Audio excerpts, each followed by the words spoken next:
মানে আমার এই আমরা মানে 600-700 ঘর মানুষ আছি, হয়তো 500-600 ছাত্র স্কুলে যাওয়া করবা পার না, আর মানে রাস্তাটা নাই আর কি। আমরা গরিব মানুষ, নদী ভাঙ্গা মানুষ, সব এইসব ঘর করিয়া আছি। এতে মানে এখানে রাস্তাটা ঘরের সবের কাছে ধরে 1500 করে তুলিয়া রাস্তাটা বানাইছে। রাস্তাটার কারণে মানে আমরা সরকারে অভিযোগ জানাইছি। তার মানে বানপানি হলে পোলাপান স্কুলে যাবার পারে না। আমার এটি দুঃখিত, আমার কিচ্ছু নাই, জমা জমি কোনো কিচ্ছু নাই। একটাই অসুবিধা, পোলাপান গুলো যে লেখাপড়া শিখবার পায় না, এটাই আমার মানে দুঃখ আর কি। তার কারণে সব সরকারের কাছে অভিযোগ জানাইছি। আমার তার মানে রাস্তাটা নাই, আরো সরকার কোনো মেম্বার প্রেসিডেন্ট একজনও এটাই খোঁজ নিবে আহে না। এই যে ভোটের টাইমে আইসে এখন সবাই আহে, এখন আমার রাস্তা আছে না নাই, হয়তো পোলাপানি স্কুলে যায় না নাই, এটা সরকারের কোনো খোঁজ খবর নেয় না। মেম্বার প্রেসিডেন্ট একজনও আঙ্গরে মানে খোঁজ নিবার আহে না। আমার এটি আমার মানে একটা ডেলিভারি হইলেও মানে গাড়ি সারি আহে না। একটা গরিব মানুষের, দুঃখীয় মানুষের পোলাপান বিয়ে শাদী হইলেও রাস্তার জন্য রাস্তাঘাট নাই, বিয়ে শাদী হয় না। খুব অসুবিধে আমার এতে আছি আর আমরা।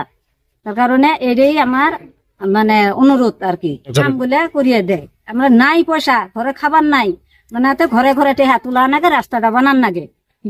মোটামুটি 2 লাখ টাকার কাম করছে। এখন একজনের না থাকলেও ঋণ ধার করে হলেও রাস্তাতে এখন দেওয়া নাগে দিছি। সরকারের কাছে আমার এই দাবি, রাস্তাটা আমার হওয়া নাগে, যাতে পোলাপানের ভবিষ্যৎটা ভালো হয় আর কি। আপনার গাঁওখনের নাম কি? গাঁওখানে 5 নম্বর ভান্ডারা। পঞ্চায়েত খনের নাম কি?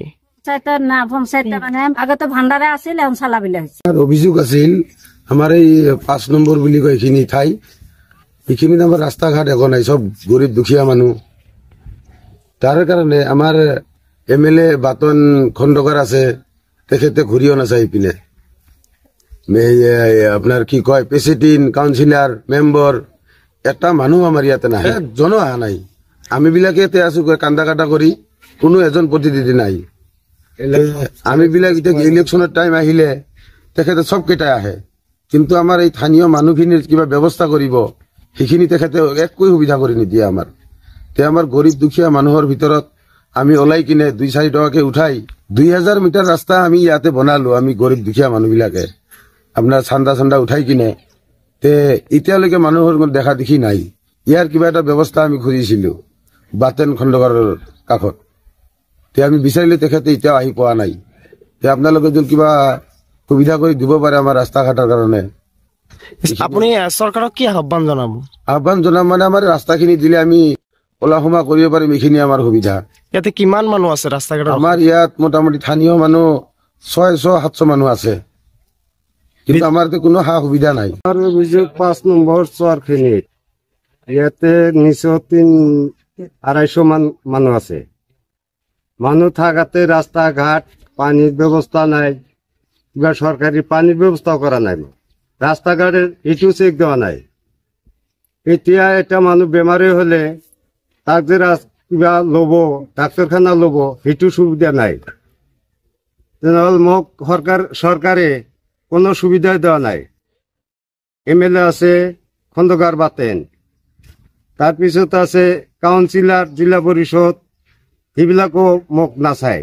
যিবেলা ভোট আহে সেইবেলা তো ভোট লাগে। এতিয়া তো মোক একজন মানুহ চাবা নাহে, তেনেহলে মই ইমান দুখিত পৰি আছো। ইয়াতে মানুহ কাহৈ নাহে, দুখীয়া মানুহবিলাক ঘৰত চান্দা তুলিয়া মই কিবা লৰা ছোৱালী সব গোটেইখিনি লৈ মই ৰাস্তা ঘাট অলপ বানাইছো আর কি। চান্দা বাঙ্গন উঠে মই 2 লাখ টাকা কাম করছে। 2 লাখ টাকা ট্রেক্টরের পৰা ট্রেক্টর লৈ মই 2 লাখ টাকা কাম করছি।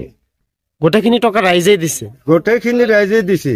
দুখীয়া মানুহ দিন হাজিরা কৰি ইটো পয়সা দিছে আৰ কি। এতিয়া দেওয়াই নাই, আধা পয়সা মই উঠাবই পৰা নাই।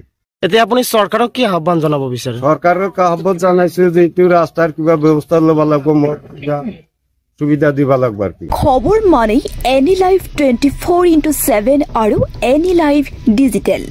যিকোনো খবৰৰ বাবে যোগাযোগ কৰক 9387734920 আমাৰ এই নম্বৰত।